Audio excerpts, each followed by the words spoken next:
Hey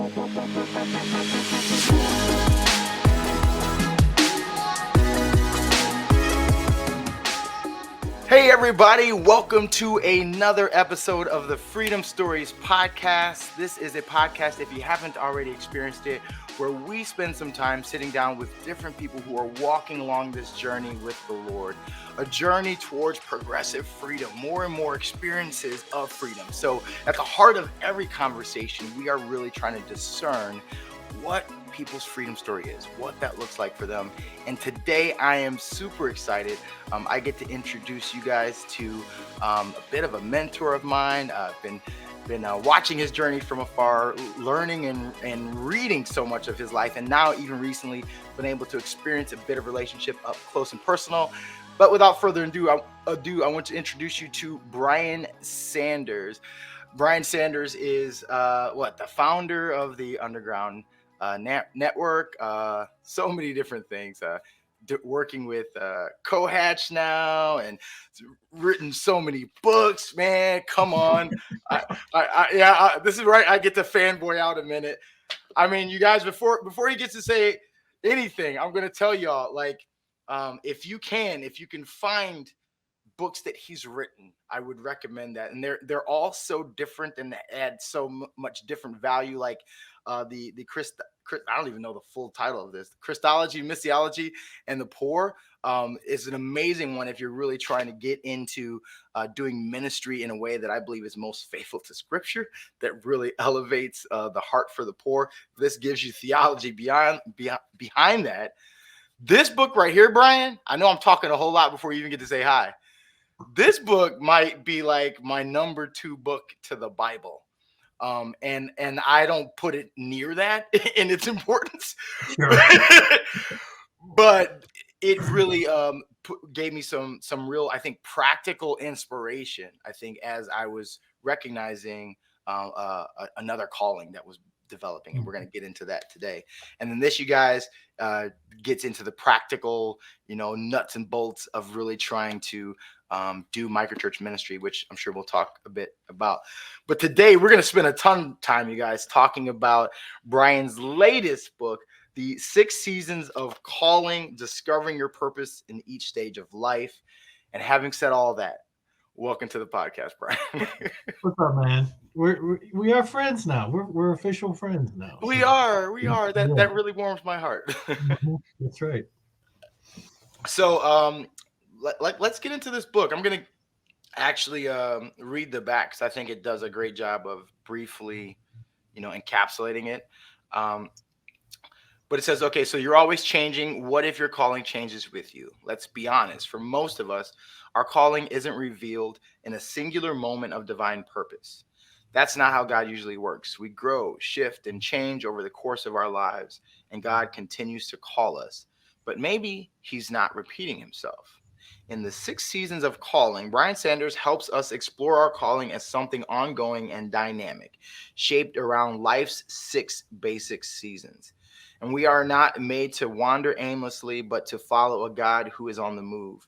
Which season are you in? What is God saying in it?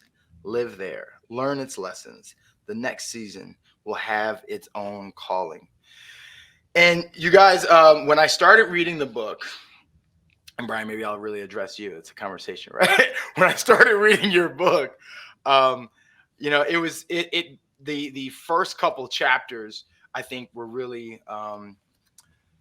they were shaping for me, because I think I've always messed with the idea of calling and come away with something that didn't always look so much as I think a biblical understanding of calling. And you put words to it rather early, and we'll get into each one of the different days. But you kind of put words to it, calling it dynamic, calling it kind of a thing that is constantly changing and evolving. But actually later on, you said something that for me feels like actually I resonated with this as kind of a foundational thought. On page, let's see if I can find it here. It was in my favorite day, because it's the day that I'm in right now, right? You talked about in day 4. Oh gosh, I can't find it now. Where's it at? It's on page 98. I wrote it down, I think.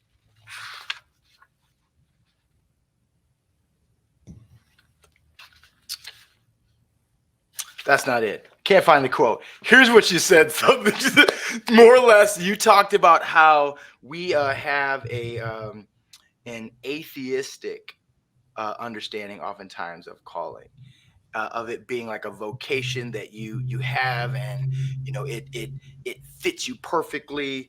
Can you talk a little bit about kind of the cultural or Mm. non-biblical understanding of calling in juxtaposition to what we actually see as the truth from Scripture, and then we'll get into your story and we'll go backward to where we probably should have started.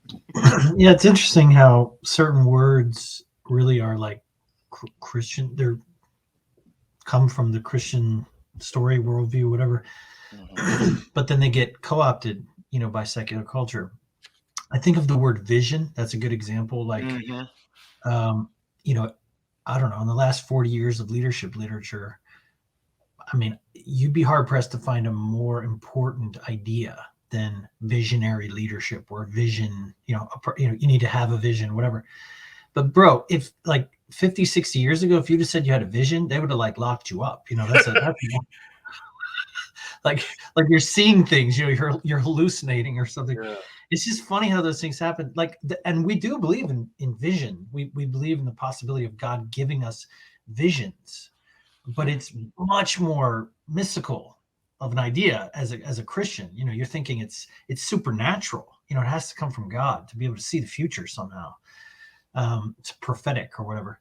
But then the secular world takes hold of it, owns it, writes about it, you know claims it for their own, which is fine. I mean, I'm not upset by that. It's not a problem per se, but it changes the meaning, right? So Right. vision becomes prescience, or good leaders have a sense of where they want to go or whatever, and it ceases to be mystical. Calling is exactly like that. Even a word like calling, which implies in its root that you're hearing something. It's acoustic, right? You're Mm. if I call your name, it's I'm hearing someone call me. So calling implies a caller. It implies some great voice, and yet we've come to use it, and then in turn Christians have sort of reverse defined it from the secular culture to say calling is just like a job you really like, or a job that just fits you really well. So when a person says, I think I found my calling, or this is like a calling, they mean a job where they experience or a job or a hobby or a thing where they experience a high level of satisfaction, a high level of fulfillment in Mhm. it, right? Which isn't wrong. It isn't wrong, but it rips away from it its supernatural meaning. It's kind of mystical quality, which is for us. And I think the biblical sense of calling is that God knows us each by name, and that kind of intimacy, the connotation, but then also he has something for us to do, some assignment for us in the world that only probably we can do, like one specific thing that only you can do. God is that great to be able to be that specific and to know us that personally, to number the hairs on our heads and so on. So for us, calling is like a mystical thing. It's hearing the voice of God both say, I love you, I know you, I want you, and also say, I have something for you to do. It's that connotation of like purpose or significance. Yeah. And dude, I mean, are there two more important things to the human soul or psyche than those two? To say you're known and loved, and you have purpose. You're not insignificant. There's something that your life is meant to accomplish in the world that makes the world somehow better, and no one can do it but you. I just think those two things are extraordinary. Yeah, and those are like, so the intimacy piece is the piece that the world doesn't get. Like the world can't grasp because Yeah. like they see the purpose, like they see the outworkings of what God is doing, but they don't see the God doing it, right? So But yeah, even feeling like, okay, I love this job, or I think I'm called to be a teacher or something, actually, can you really experience, or can you really know your calling, your true calling, without a relationship with God? In Right. other words, without the one who knows you perfectly. So I just don't know if you can even use the word in its truest sense without a connection to Jesus, without a connection to the one who made you, Yeah. And that's a theme that I see over and over again as I was reading this, is the return to the heart of it being relationship, and like, how can we talk about calling without talking about the caller, right? Like that. So Right. I'm like, wow, that's really profound stuff in here. Um, Another thing that you pull out of here, or you put into here, that I'd like to pull out, is this understanding of a calling cycle. Actually, I think I'll show it real quick. You had a calling cycle where there's a thing that seems to have a repetitive nature in our lives, starting with an identity crisis, moving to intimacy, identity, assurance, and purpose and mission. Um, is that something? Now you talk about it a little bit, but maybe you can share briefly here. Um, how often do you think individuals, once they begin to experience that first identity crisis, is that cycle usually kind of going, and what are some ways that they can recognize, people can recognize in their journey where they're at, that next wave of the cycle? Yeah, of course, I like the metaphor of creation. The whole Mm, book is really, built on that framework. That if God creates the world in 6 days, 6 periods of time, he takes his time. The creation of the world is a process. Somehow one thing builds upon another. It's a culmination mhm, into the creation of men and women in whom he puts his image. And okay, so if I think about my life or your life as something which is an act of creation, an act of creativity, both of God and of us, then we can think of it as maybe 6 days, and so you know typically when we think of, like, I had an identity crisis, or I'm like, who am I, what am I meant to do in the world, we think of a young person, in their 20s or something, or maybe even in college or something, just thinking, like, what am I supposed to do with my life, like, who am I, God, and the truth is that I think that experience of a crisis of identity, who am I, and that probably comes out of leaving home, the mhm, big transition of, like, I'm on my own now. Who am I now? Do I, if my parents raised me as a Christian, do I still believe that? What do I believe? If my parents didn't raise me with faith, do I want to have faith? I mean, mhm. the thrill of freedom, you know, and I think what that does is that makes us ask those deep questions about, like, who am I really, and what am I meant to do in the world? Is there something that I'm meant to do in the world? And if you're a believer, if you have a relationship with Jesus, that drives you into relationship with him. It drives you turn to him to answer the question, Yeah. right? And then out of that place, I think you get answers, or you get a sense of maybe who you are and then what you're meant to do. But I think what I'm saying is that doesn't just happen once in your life. It Mhm. doesn't just happen in your early 20s and then you're done. He told you this is what you're supposed to be, a teacher, and then that's it. I'll see you in heaven. That's the end of the conversation. That just isn't how it's worked out for me and for Yeah. hundreds of people that I've worked with or counseled in terms of their calling and their mission. Instead, it seems to me like about every 12 years. So if you think of a human life, 72 years, let's just pick that number because that's about the median age.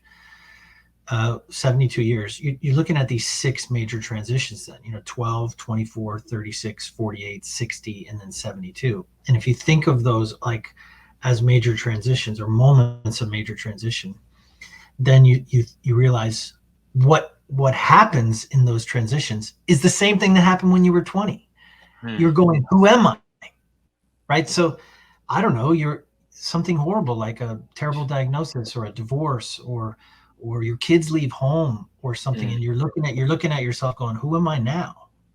Or you lose a major job, or you get a major promotion, or you sell your company, or whatever. These things happen to us, and then we find ourselves standing there feeling exactly like we felt when we were young, thinking, man, who am I now? and Yeah. and God, And so again, if you have a relationship with Jesus, you turn to him. So that's what that cycle is. You go back to intimacy. He speaks to you probably about who you are before what you're meant to do. And then there's this renewal. It's like a dawn breaks, a renaissance of your life, and you feel like you felt when you were 20. But you're not going to feel that unless you go through the darkness of the evening and then the morning. So in between the days of creation, right, you have and it was evening and it was morning, the third day, the second day, whatever. And so in that darkness, in that place of unknowing, in that place of silence, you know, that can be quite, well, it creates a crisis, right? So it makes you feel like, wait, I don't know who I am. I don't know what the answer is. I don't know what to do now. I don't know what's You're next. lost for a moment. Yeah. You're lost. Yeah. That kind of dark night of the soul. And I'm saying that happens about 6 times in your life. And so that's perfectly normal, perfectly good, because it drives you back into the place of prayer. And you can come out of it into the next day, the next kind of season of your life with the same kind of zeal, the same kind of youthfulness, the same kind of wonder that you had when you were young. That's so good, man. And one of the things that I really loved about just the opening chapters, the general premise of this was the progressive, the evolutionary or whatever nature of this, which I think for whatever reason felt like a new thought to me. Like I had never really looked at it that way. And as I look back and I see markings of those different identity crises and the revolving, of that, I then realize, oh, so that's what that was. And instead it felt like something was broken, and then now I have what's the true thing. And then it happened again. Now this is the true thing. And the reality was that like the culmination of that, round of the cycle, that was true. Like that was true. That was what God was doing in that season. And now you're on to the next day. And I think what that does for me is it gives me the freedom to continue to evolve and change, and not feel like, once I felt like I've heard very clearly this is who I am, there's that inclusion of that word now on the end of it, that was a new thought for me. So it's like, oh, so this is like, in this season of life, in this day, so to speak, of life, this is who God's called me to be, and there will come another one that will look different. And so that was really good, a really good framework to help me even just think about my past and my journey with the Lord, and really wrestle with where I am now. So I appreciate that.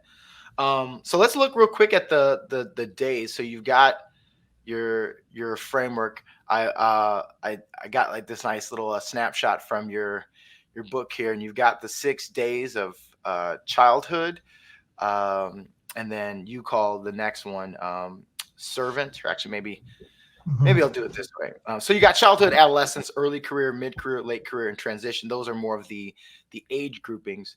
But then you talk about them in regards to the developmental concepts, the conditions, the threats, and then even the identity. So I was like, man, this is like a nice blending of just the human trajectory that you see kind of as you look at child psychology and child development, stuff, human development, as well as just thinking through the progression of, God calling his people. And that for me, as a guy who is coming from the education world, like I'm like, oh, this is really, really speaking to me. So, I mean, let's look at day one. So day one, you called child. That's from 0 to 12. Yeah. So in day one, um, you talked about play and adventure, like adventure, I think really being the thing that um, what it kind of describes. Well, I guess the core concept was bonding, and adventure, I guess, was the way that they play, something like that. Um, but on page 46, you said something that I thought was really good, and I wonder if you can help us kind of how we can shepherd young folks through this. It said when Jesus says, "Let the children come," he might also be saying, "Let them explore the world as a place of adventure and not a place of restriction." And he said, in turn, when he says you must become like one of these little ones to enter the kingdom, he's saying, among other things, that what they are is enough. It may be the only time in our lives when what we are is all we need to be. I was like, dang, that's that's deep. Like that hit deep. And I think going back to the first line of that, of it being a place where they need to explore the world as an adventure and not a place of restriction. I can't go back to when I was a child, but now as a parent and having children, and even wanting to help shepherd some of my people through that, like what what are some thoughts that you might have on how we can shepherd young people through that well, without it being a overly restrictive environment, but like you talk about it being a place of their need, they that we don't think, or they don't think about safety, but we as adults do, and like think about their vulnerability, and so how do we walk through Yeah. that? Well, and a lot of it, I mean, I've raised 6 kids. A lot of our concern about safety and security is really more about our fears than it is about a real reflection on the world. I'm not saying there aren't actual dangers. Of course there Yeah. are. And what we want to do is essentially is walk that line with our kids of giving them a sense that the world is a place to be explored, that isn't a place that's going to destroy them or harm them, but a place of discovery Mm. without actually putting them in real danger. So essentially, it's like, how do we simulate danger, which is what play is. That's what play Mm. is. So that's why it's so important. I mean, I think the most important thing that kids are doing essentially is bonding with people, that they're forming bonds with each other, with their parents, with the people around them. Um, and they do that primarily through play. And play is a belief that the world is a place of joy. Play is one of the only things, in fact, I think it is the only thing that human beings do whose only purpose is joy. Like Mm. there's no other reason to do it Right. except for just sheer joy. So there's so much of what happens to us, or what should happen to us as healthy kids, is foundational to everything else in our lives, which is Hmm. why I think it's important that even to think like a child has a calling, like what, that's a bit much. Like it's a, put all that pressure on them, Hmm. except when you think the calling that God has for every child is simply to be a child. And what Right. restricts that, what damages them, is when we ask them to be something else, when we Mm. expect them to be experts at something, or savants, or we expect them to be, all stars in the baseball league, or we expect them to be a parent to a broken family, or a parent to a sibling because their family's in tatters, or a dad to a mom who doesn't have a father figure in the household, or a mother, vice versa, whatever. It's that sort of rushing them out of childhood. That's Hmm. often where we get ourselves in trouble, and where a lot of us are still trying to get healing, all these years later, because we actually weren't just allowed to be kids. We weren't allowed to just be children and to play and to find the world as a place that's full of wonder and joy and love Mm. and people as something good, not people as something threatening. So obviously abuse, neglect, those things become fundamental destroyers of childhood, because Hmm. it just doesn't let us be who God has called us to be before the age of 12, which is just to be kids. And then the whole idea of culmination, like you kind of alluded to, I think that's really important, because it's not like when you're a child, if you can really learn that lesson, that I am a child, that you abandon that. So I would say day 2 is becoming a student, and then Hmm. day 3 is becoming a servant. So, but it's not like in day 3 you're no longer a child. You Right. hold on to those big lessons of each of these days of your life. You continue. I mean, I'm in day 5, and I still understand myself as a child Hmm. of God, right? That's fundamental to who I am. But I also understand myself as a student, as a lifelong learner, something I learned in day 2. And I still understand myself as a servant, something I learned in day 3, and as a creator or maker that I learned in day 4. And I'm discovering now this sort of mentor role in day 5. But it's not like you lose them or you switch out like, well, I'm not that anymore. So I'm not a child anymore. Now I'm an adult. Even that's not quite right. We Right. hold on to these identities and we build on them. Yeah. So like a healthy psyche holds on to the lessons of each of these days. Nice. So and you started talking a little bit about day two. So day two, you said that's the student, right? And so that's from 12 to 24. Now, um, day 12 or day two, I think for a lot of people in regards to, faith is where things really start to get real. And, there's all the questions that are, being wrestled with. Before we get into the depths of, the understanding of calling in day two, I wonder for you, if I can just ask you personally, in your story, um, where and what was it in day two that you began to wrestle with your faith and discover, or was it maybe even day one or somewhere later?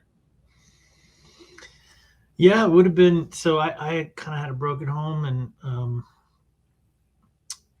when my dad left, I was probably 13 and 12, 13, something like that. And I just thought, well, I'm the man of the house now. So Mm, for some reason, I thought if you were a good man, you went to church. So I would ride my bike to this little Presbyterian church down the street and on Sundays and just sit there. And I had no idea what people were saying, what was going on.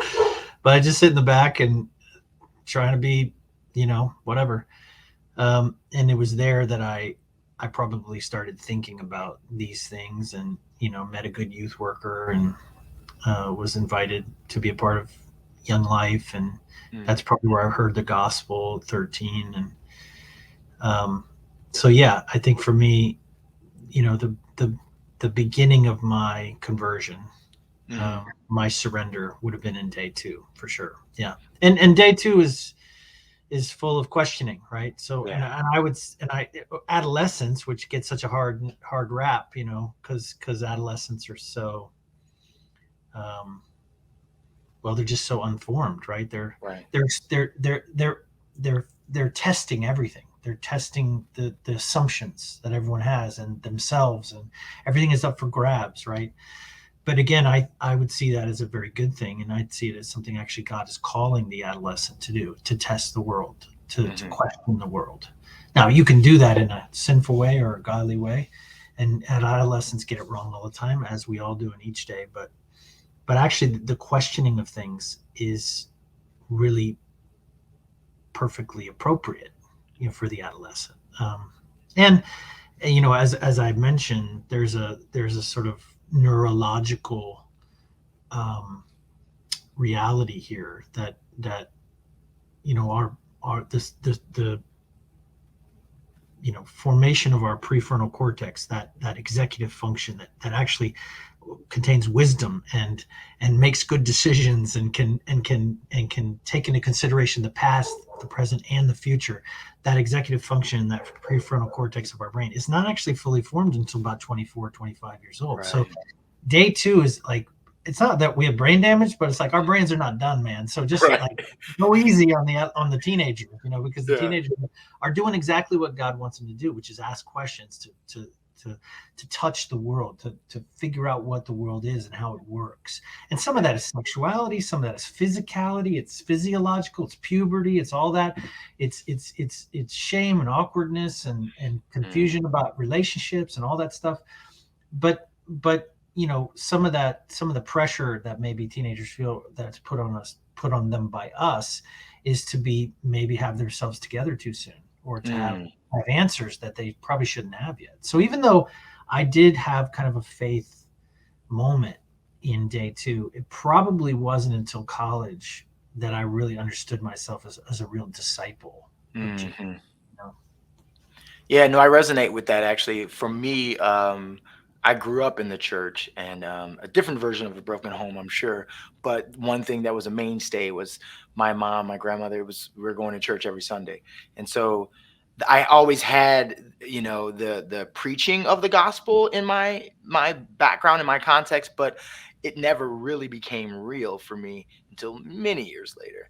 But I remember early on, there was a general understanding of who God was, and that, yeah, I want to be, in relationship, but I didn't get that, and I didn't Mm. know how to pursue that. And as a result of the lack of submission for me, like, I just spent years of rebelling against this God that I thought I wanted. And I wonder, you talk about, in day two, you talk about, we all need a sin stories. I'm looking at page 63. We all need a sin story to be able to hear the gospel. And how, as parents, it's counterintuitive. You said, we don't if we do not allow our kids the room to make serious choices, they can't fail in those choices, and therefore can't fully appreciate the grace of God. He said that the key is to be there for our kids in that existential crisis of sin and failure. Now, without getting too deep, but I do like to ask real questions. And you just shared about how you kind of were having you had a broken home, and in the midst of your day two, you're now like feeling like you're the man of the family. um what were some of the places specifically where maybe the implications of what you're saying showed up for you, about maybe there being or not being someone there for you in the that existential crisis? And were there certain figures that were really, instrumental, and that Yeah, sort of thing? it's cool. Yeah, I don't often get asked these questions about myself. Yeah, I mean, probably for me there was an external kind of crisis about sin and an internal one as well. But the external one was really about abuse. Like I had an Mm, abusive dad, um, and the desperation that creates. Like I need peace. I need a place to go where I can not be afraid or whatever. mm, Not live in kind of under that constant sense of anxiety and fear. That creates. And he wasn't the worst case. And by the way, he is like a devoted believer now. praise God. Wow. Totally, yeah. But those were rough years, and I think so that drove me to God in a certain way. Like I felt afraid and alone and threatened Mm, constantly. So to turn to a loving father, this idea of a loving father, which I always really gravitated to. I never questioned that. I never thought. I often thought, to kind of have a broken relationship with your dad, sometimes you can think maybe God is like that. I just never yeah. did. I always thought, I'm sure God is not like that. He's probably the opposite of that. And then an internal sin story, which probably had more to do with girls. Like to look for intimacy, to look for, like, I just always had to have a girlfriend. I always Mm, had to be in a relationship with a girl, but I couldn't keep one for longer than probably a month. mhm. um, and then just to pour yourself into that so much, to have this like intense, psychologically intense relationship with somebody, and then move on to the next person, Right, and to right. constantly need that, and to come to the end of my rope, probably my sophomore year of college, so maybe 19, and just like breaking down and realizing, Mm, like, I cannot manage my own life. It's, I'm a bad leader of my own life, my own heart, my own future, and to really surrender. So mm, that's a different kind of desperation, which is my own sin, my own sort of, yes, there's a brokenness outside around me, but that brokenness was also inside me. yeah. I love the way that you even labeled that realization, because it so resonates with what I experienced, 2008, when I truly surrendered to the Lord. You said you realized that you were a bad leader of your life. And like that was, and I think that made it easier for me to submit and surrender then, because it's like I had history of, yeah, that's what I do. And nope. So what do you got?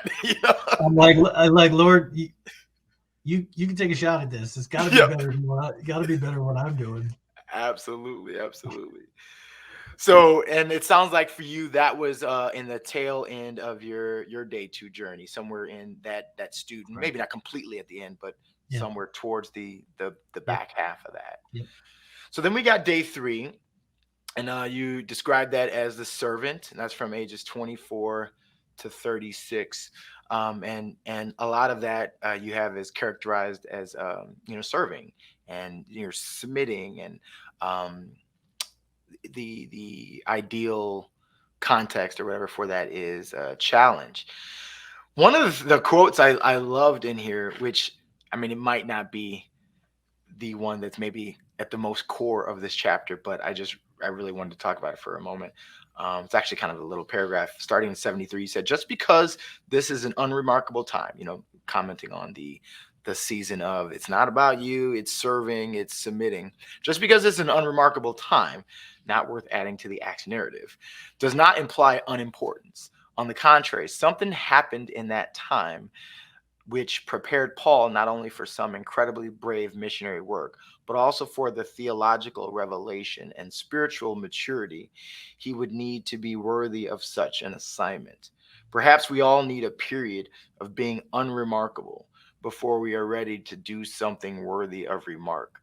I thought that like so profound, and I would have never I would have never like signed up for that, at that stage. You'd be like, ah, yes, give me the period of unremarkable acts, but Right. but it now, seeing myself in day four and looking back on it, it's so profound and so true, and so necessary. And I wonder, like, for you, we'll get to you in a second, but I wonder for leaders that are trying to shepherd people in a day three, especially in the context that we find ourselves in micro church, spaces. Um, Let me put it this way: I think it's probably a really easier thing in my experience to help people journey through day three in a lot of the prevailing models of church, because there's so much of a like a suppressive and oppressive nature of the power and all those structures that make it where it's not even culturally normative for you to be trying to push forward what is in you, but it's really a lot about just laying down your I don't know, your own giftedness even. um how can we, in spaces like this that I find myself in, where there's a lot of conversation around exploring their gifts and exploring their calling, exploring what God's put in them, and asking them to bring that out, how can we also at the same time really help shepherd them in that season, when they're in that season of serving and submitting, and you understand what the question I'm trying to ask? I mean, but the problem is we just can't know. We just don't have enough information about ourselves at Mm, 25 to know what this mark we're meant to make on the world is. And there's just way too much pressure put on the person coming out of college, for example, or in their early 20s, to know the whole trajectory of their career in life.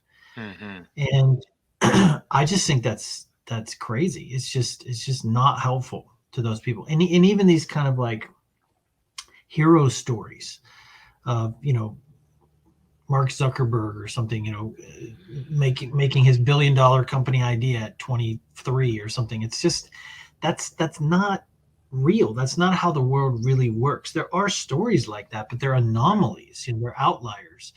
What happens is we need time to figure out who we are. That's Bobby Clinton's idea, that first question you ask in your life is, who am I? And in your 20s, you should be asking the question, who actually am I? Before I ask the second question, which I think is in your late 30s, which is like, what contribution am I meant to make in the Right, world? right. And if you rush that other question, and then the other issue is character. It's like, so if Mhm. you are meant to be some great leader or make some big impact in the world, but are you a horrible person? Do you actually Mhm. have the the the the the foundation of integrity, of honesty, of love, of humility to Mhm. carry that.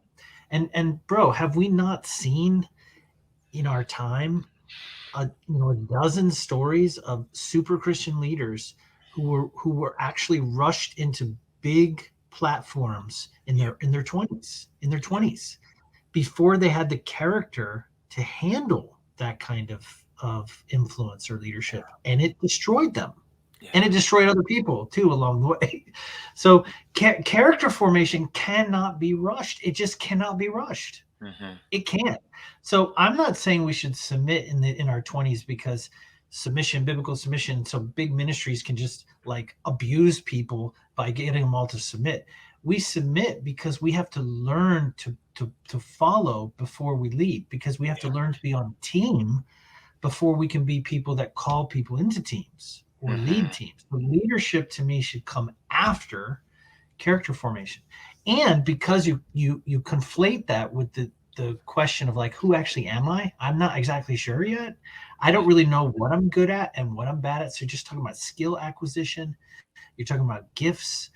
You're talking about like personality, propensities, just like taste, Right. desire, like certain things you like to do, certain things you don't like to do, but you don't know that yet. So really what you need your 20s for and your early 30s, in my opinion, is to just try as many things as you possibly can. Hmm. And so to Hmm. get yourself in a healthy organization, whether it's church or outside the church or whatever, a good company that will, give you lots of room to try lots of things, that asks you to do lots of different kinds of jobs. And you should want to say yes to every possible thing, even if you find yourself not being great at it. Because what I'm saying is, by the time you're in your mid 30s, you start to really understand, okay, I think I know who I am now. I think I know what Yeah. I'm good at and what I'm not good at. And I think I know what I'm going to stop doing. And I think I know where I'm going to double down and really Mhm. make my mark in the world.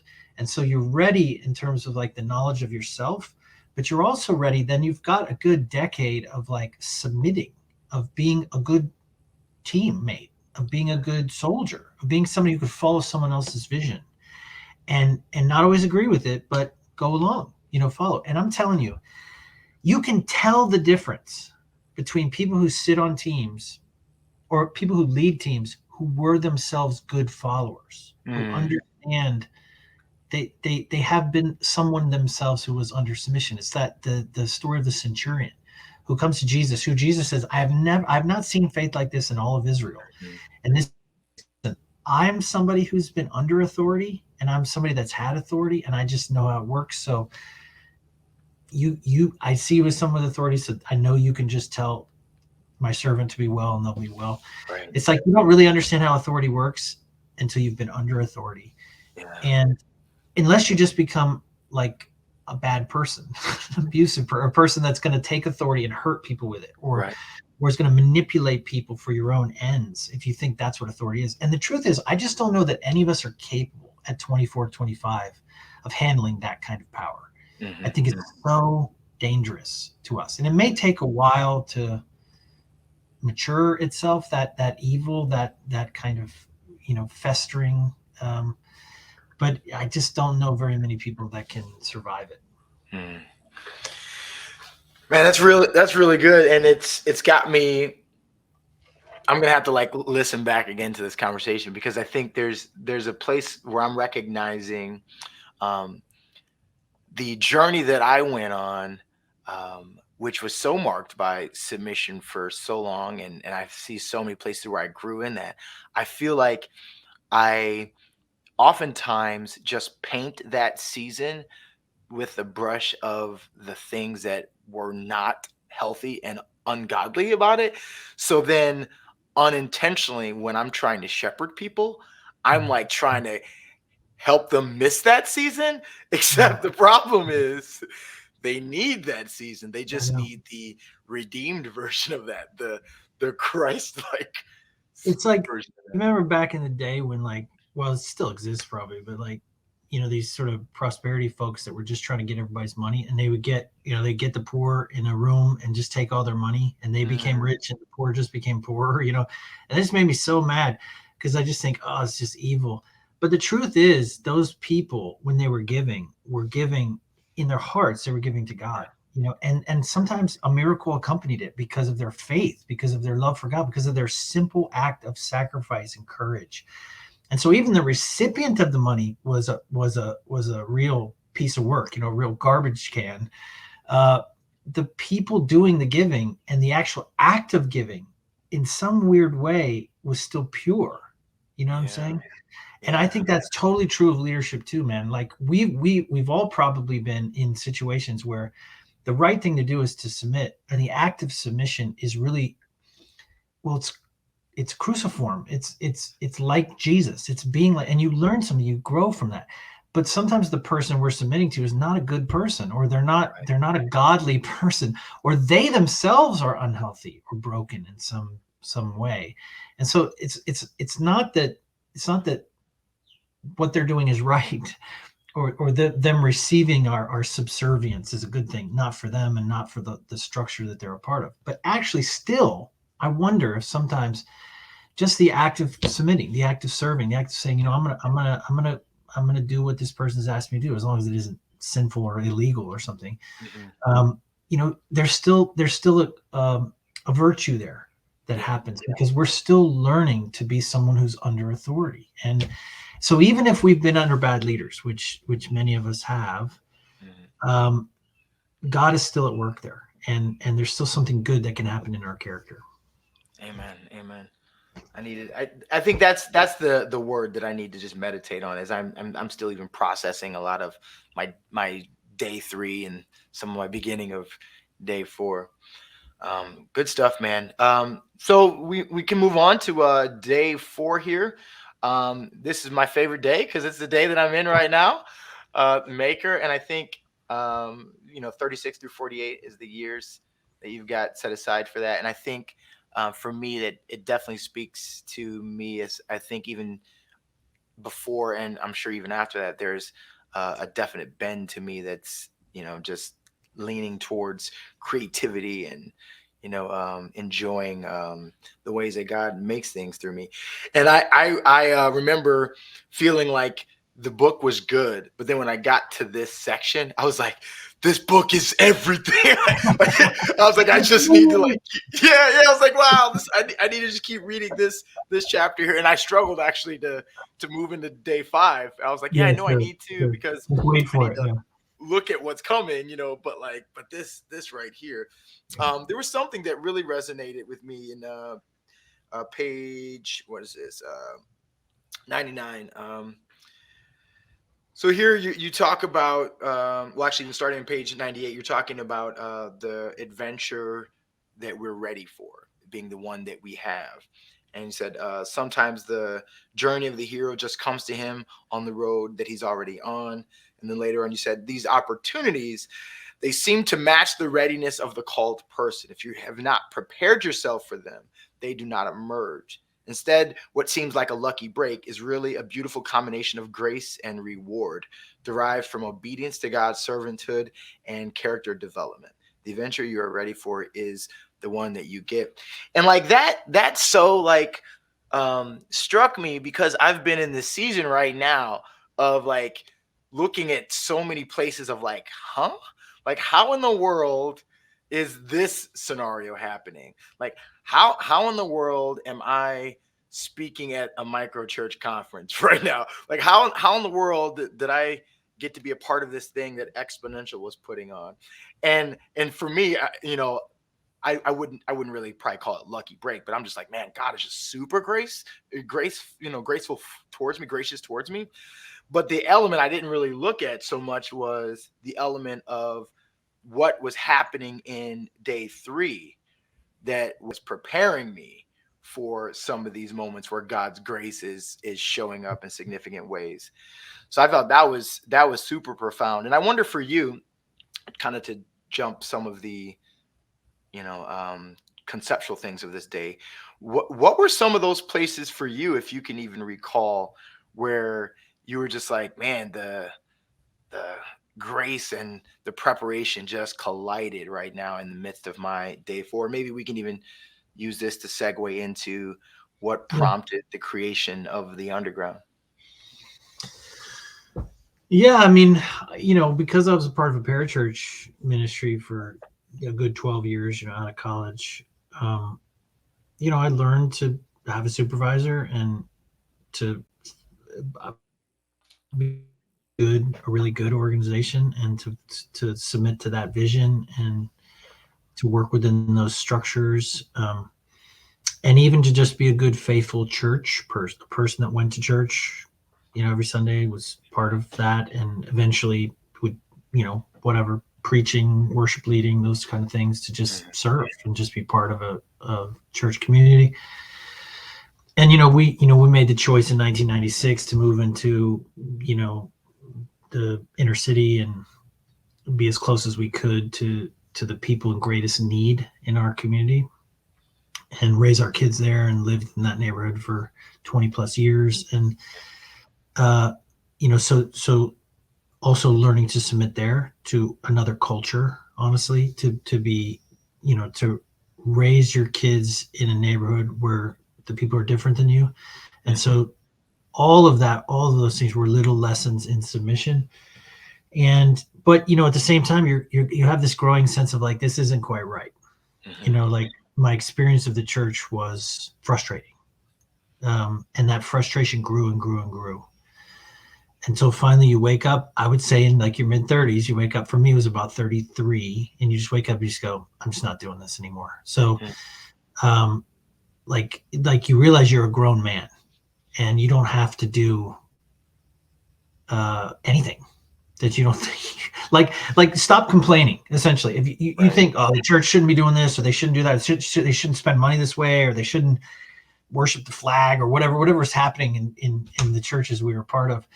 And it's like, well, okay, then don't do it. Like, or do it differently. So at some point, you wake up to your own autonomy, you wake up to your own agency. Mhm.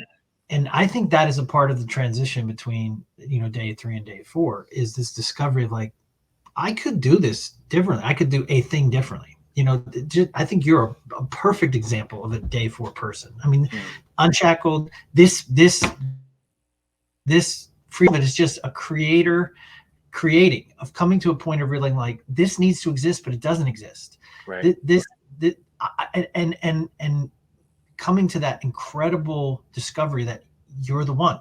You're looking around like, who's going to change this? Like, who's going to fix the church? And it's like, you're the one you've been waiting for, essentially. And Mhm. not in an arrogant way, Right. because Right. again, you've learned the lesson of submission, you've learned the lessons of servanthood. So not in an arrogant way, but in a way of saying like, look, maybe it's just our time to try something. And so the underground really comes out of that feeling of like, if we don't agree with the way the church is structured or run, stop complaining about it, stop running it down, stop just having this negative posture towards the bride, towards the church, Mhm. and just create. Then just do it. How would you do it differently? So if you did create a form of the church which used money differently, which gave most money to the poor, or empowered mission, or believed in the priesthood of all believers, or was structured in such a way that had a bias towards mission and not just a bias towards gathering, okay, then what would you do? What would that look like? Mhm. And that, I mean, essentially, that's how the underground came to be. It just came to be with a couple of people who were in day 4 going, it's our time to try, Mhm. create something. um, and look, it's not perfect. It's not about creating a masterpiece.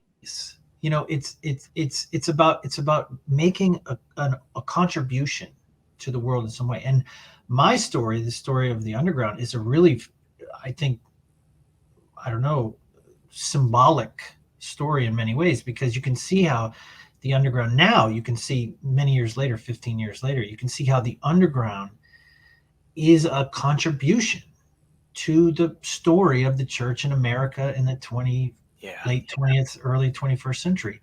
And that's really all it is, but that's a lot, actually. It's not the answer, it's not a model that everyone should copy, but it is a contribution. It's an important story in the story of God, and the story of, and I think in some way that's all you can hope for from day 4, is to make something, to create something that wasn't there before, that somehow enriches the world, or somehow makes people, you know aspire, or or come draw closer to God in some way. And all of us can do that.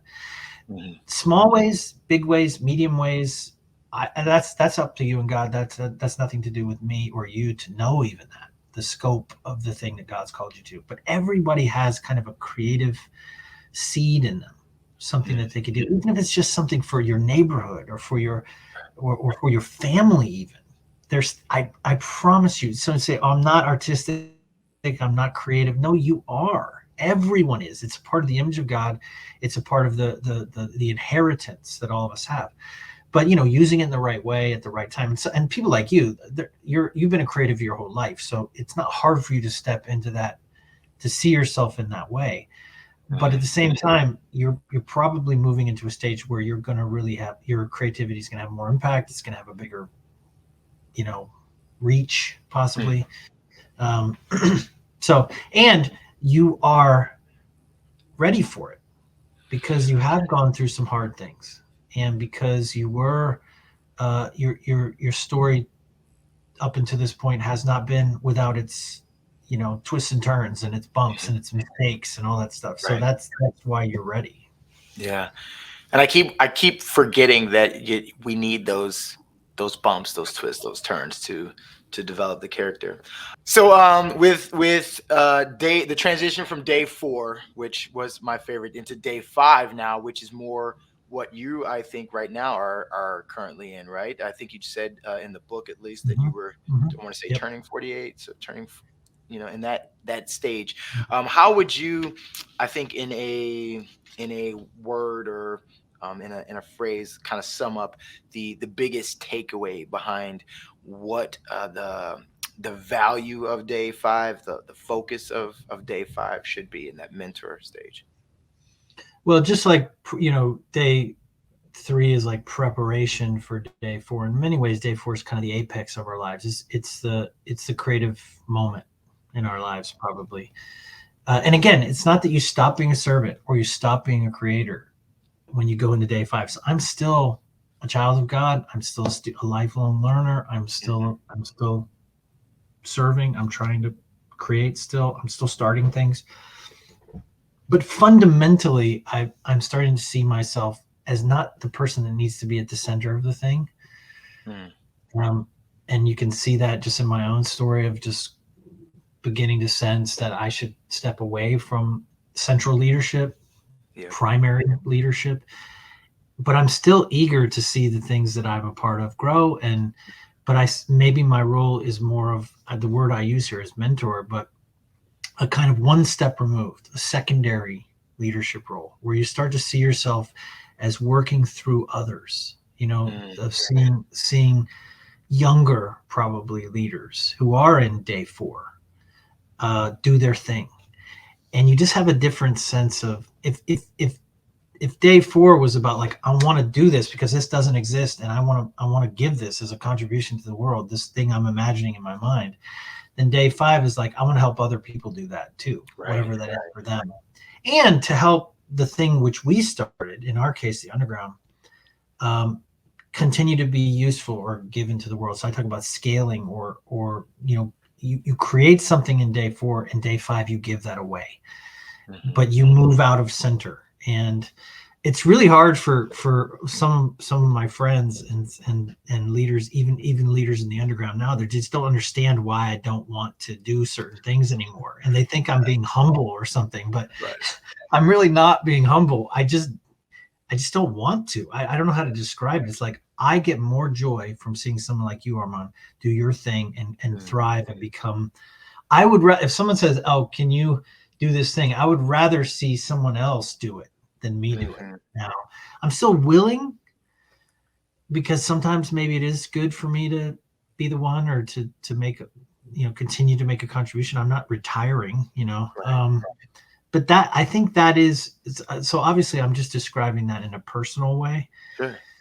but in a kind of you know the taxonomy of day 5, I think that's what we all feel. We come to a place where we begin to let go of centrality, Mm, and we're happy to see other. Well, was it Bob Buford say, our fruit grows on other people's trees. You want to see other people flourishing maybe more than the thing you're doing. So again, you keep leading stuff, you keep maybe even starting things, creating things, but that becomes less central to your life than the work of other people. And how hard is it, or no, I shouldn't say that. In what ways do you weigh the opportunity costs of the threat of distraction in day 5? Like what's a Well, strategy you have for that?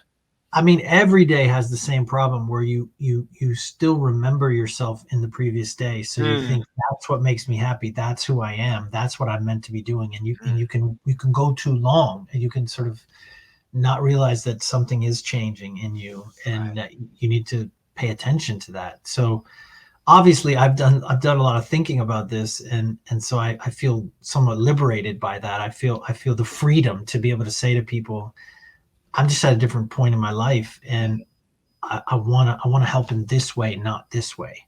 Mm-hmm. But also, if we're not healthy people, if our identity is not rooted in Jesus, if we're not happy with the growth and change of our lives, we'll hold on.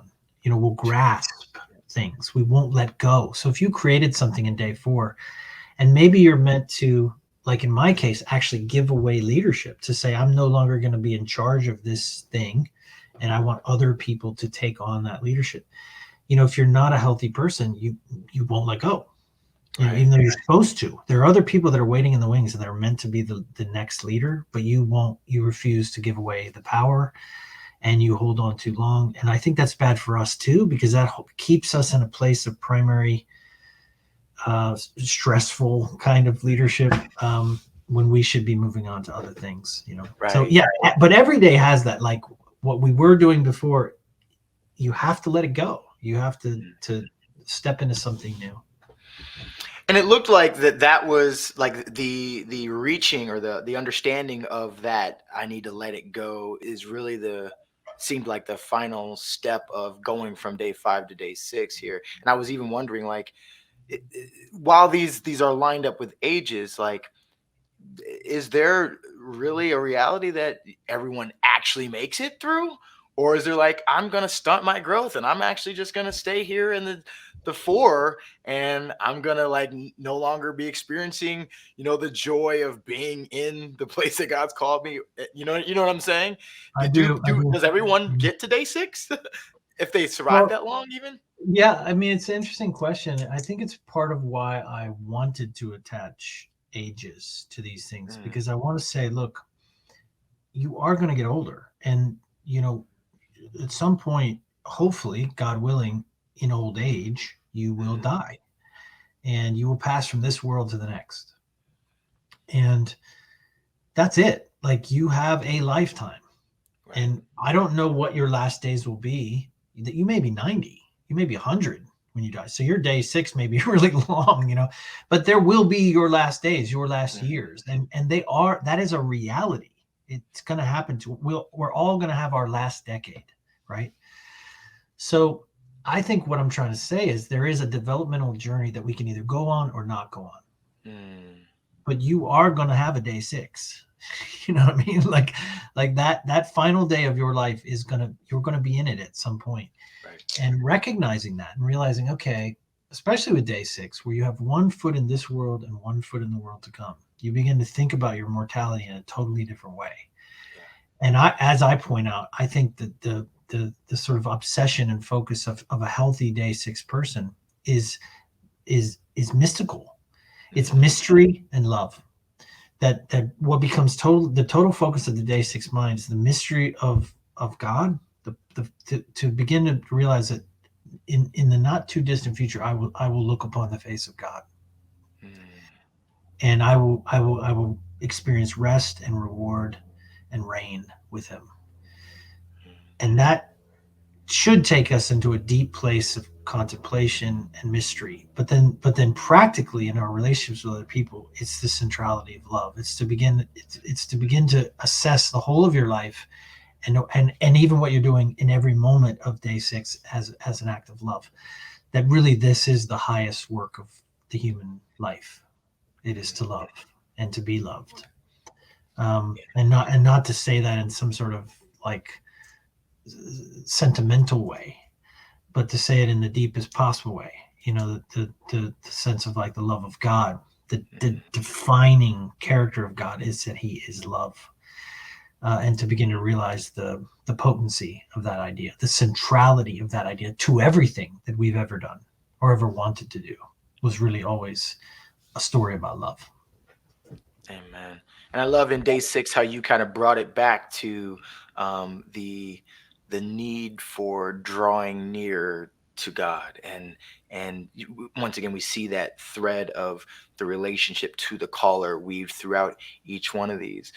And then as you got to, so that was day 6, right? And then as you got to day 7, which I didn't anticipate there being a day 7. I was like, ooh, there's like it's like a little Bonus. yeah, bonus episode or something, you know. And I actually didn't set aside enough time to really dive deep into that one. So maybe in the final moments here, you just kind of give us a quick summation of kind of how it kind of wraps, or should we leave that as a mystery? Keep that as the No, plus. and look, I think one day, all of us will stand before the God who called us, and I think that is a wondrous, dreadful thing, and to consider not just judgment but reckoning. Mm, And of course, without Jesus, without being clothed in the righteousness of Jesus, that's not going to be that reckoning will be a hard moment, for the human person, the life of a human being. But in Jesus Christ, it will be indescribable.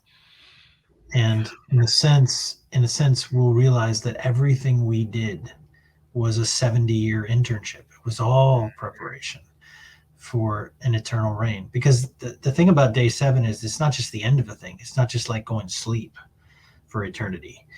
It's the beginning of something. Mm, It's actually the ultimate beginning. That all of these 6 days and all of this stuff was just a preparation for an eternity, like the adventure that we were always meant to have. And so it's of course shrouded in mystery, and there's not much we know uh, about it, except that it will be rest from our suffering, our labor. It will be, intimacy and union with God. It will be reward for faithfulness that we've shown to His word and His way, and it will be reign. It will be leadership in some way over the cosmos. So that's a lot. That's a lot. yeah. I don't, and all I can say is it's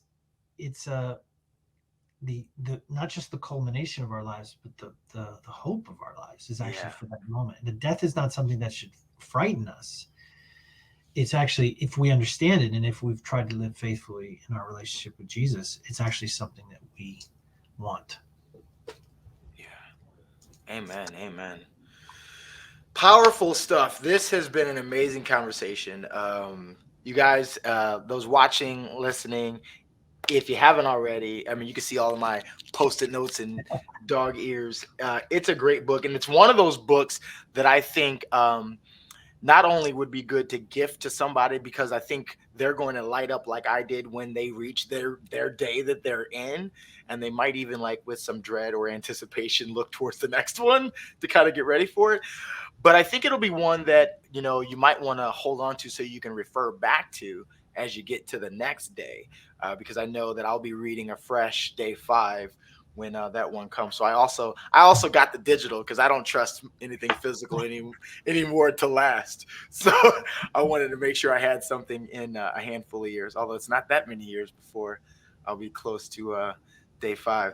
But Brian, I really appreciate so much the time here. Are there any final thoughts that maybe you didn't feel like we got to? I know we talked about a lot, but I don't think No, yeah, we covered it, dude. I just All right. want to say I love you, man, and I thank God for your life and your voice, and you really are a gift, and I don't know, even watching you kind of come alive and thrive in these sorts of mediums is a beautiful thing to witness. So Well, I received that, man. I appreciate that, and I definitely love you too, bro. And I am so excited to be in relationship with you, to be friends with you, and to see what the Lord has in store for us together in the future.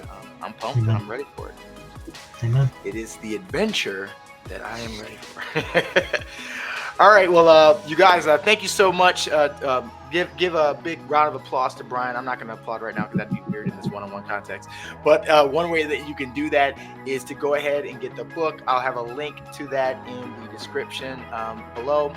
Make sure that you subscribe if you've been watching or listening, so you don't miss another episode. And I'll see you guys back here next time on the Freedom Stories podcast. Be blessed and be a blessing.